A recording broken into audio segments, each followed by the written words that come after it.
हरियाणा में हुए बड़े उलटफेर के बाद और रुझानों में जिस तरह से बहुमत मिलने के बाद अब बीजेपी खेमे में हलचल मच गई है। बीजेपी की हरियाणा में सरकार बनाने की कवायद तेज हो गई है। जी हां, इस वक्त की बड़ी अपडेट आपको बता रहे हैं। हरियाणा चुनाव प्रभारी धर्मेंद्र प्रधान ने मनोहर लाल से मुलाकात की है। इस वक्त की बड़ी अपडेट आपको बता रहे हैं, धर्मेंद्र प्रधान ने मुलाकात की है मनोहर लाल से। इस मुलाकात का क्या कुछ मतलब, ये समझना बेहद दिलचस्प होगा, क्योंकि मनोहर लाल 9.5 साल तक हरियाणा के मुख्यमंत्री रहे। उसके बाद उन्होंने इस्तीफा दिया। नायब सिंह सैनी ने हरियाणा की जिम्मेदारी संभाली। मनोहर लाल केंद्रीय राजनीति में आए, लोकसभा का चुनाव लड़ा, केंद्रीय मंत्री बने। लेकिन अब धर्मेंद्र प्रधान की मनोहर लाल से मुलाकात का मतलब क्या होने जा रहा है, ये अब से थोड़ी देर में साफ होगा। लेकिन इस वक्त की बड़ी अपडेट आपको बता रहे हैं, हमारे सहयोगी विकास चंद्रा हमारे साथ जुड़ रहे हैं, जो लगातार बीजेपी को कवर कर रहे हैं। विकास जी, इस मुलाकात का मतलब क्या? धर्मेंद्र प्रधान की मुलाकात अगर मनोहर लाल से हो रही है, नायब सिंह सैनी से नहीं, तो इसका मतलब क्या है?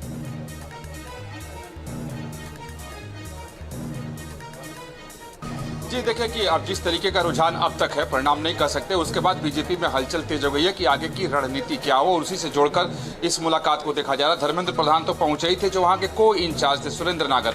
अभी तुरंत जानकारी आई है कि वो भी मनोहर लाल खट्टर के घर पहुंचे हैं और वो मुलाकात उनकी चल रही है। तो इस मुलाकात का सीधा सा एक ही अर्थ जो मैं समझ पा रहा हूँ कि आगे की रणनीति क्या हो, क्योंकि देखिए बीजेपी में अभी कोई जश्न का माहौल नहीं है, बिल्कुल न ढोल बजा है न लड्डू बटे हैं। बीजेपी इंतजार अंतिम तक कर रही है, क्योंकि बीजेपी का ये मानना है कि अगर कहीं कुछ तब्दीली हुई तो फिर आगे चल के हमारी रणनीति क्या होगी। क्योंकि बीजेपी की जो रणनीति होती है उसका एक महत्वपूर्ण हिस्सा है कि आगे की परिस्थिति के लिए पहले ही तैयारी करो। तो मुझे लगता है कि आगे की परिस्थिति की पहले ही तैयारी बीजेपी में शुरू हो गई है। एक तरफ हेडक्वार्टर में महासचिव बैठे हुए हैं, दूसरी तरफ नड्डा अपने तमाम रणनीतिकारों के साथ बैठकर मॉनिटर कर रहे हैं, तीसरी तरफ मनोहर लाल खट्टर जो वहाँ के पूर्व मुख्यमंत्री हैं। बेशक चुनाव प्रचार अभियान में वो मैदान में नहीं उतरे, उनकी तस्वीर नहीं लगाई गई, लेकिन ऐसा नहीं है कि हरियाणा की राजनीति से उनको बिल्कुल बाहर करके देखा जाए, क्योंकि 9.5 साल का अनुभव है। तो बिना उनके मार्गदर्शन के वो आगे बढ़ेंगे नहीं। तो यही वजह है कि आगे की रणनीति को लेकर के ये मुलाकात हो रही है, और इस मुलाकात के दरमियान समीक्षा भी होगी और फिर इंतजार रहेगा कि इस मुलाकात के बाद क्या कुछ निकल कर इंतजार रहेगा कि क्या कुछ निकलकर सामने आता है इस बैठक के का क्या मायने, जो मेरे सहयोगी अनुराग यहां पर पूछ रहे थे। लेकिन प्रदीप भंडारी बीजेपी के स्पोक्स पर्सन इस वक्त हमारे साथ जुड़ चुके हैं।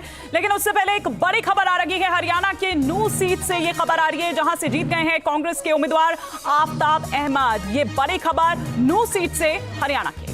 तो इस वक्त की बड़ी अपडेट, हमारे साथ एक खास पैनल जुड़ रहा है। भारतीय जनता पार्टी के प्रवक्ता प्रदीप भंडारी हमारे साथ हैं, कांग्रेस पार्टी की प्रवक्ता सुहासिनी यादव हमारे साथ जुड़ चुके हैं, मोहित राज दुबे रोहतक से हमारे सहयोगी हैं, और शहनवाज हमारे सहयोगी जम्मू से हमारे साथ जुड़ रहे हैं। लेकिन प्रदीप भंडारी, सबसे पहले आपसे, हरियाणा में बीजेपी के नेता भी आश्वस्त नहीं थे इस टैली को लेकर। क्या बड़े फैक्टर्स आपको लगता है जिनका असर हुआ?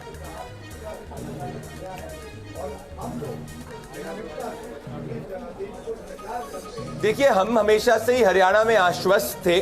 छत्तीसगढ़ चुनाव 2023 में हमें, अगर आपको याद होगा, कि सभी एग्जिट पोल्स जो है वो कांग्रेस पार्टी की सरकार बना रहे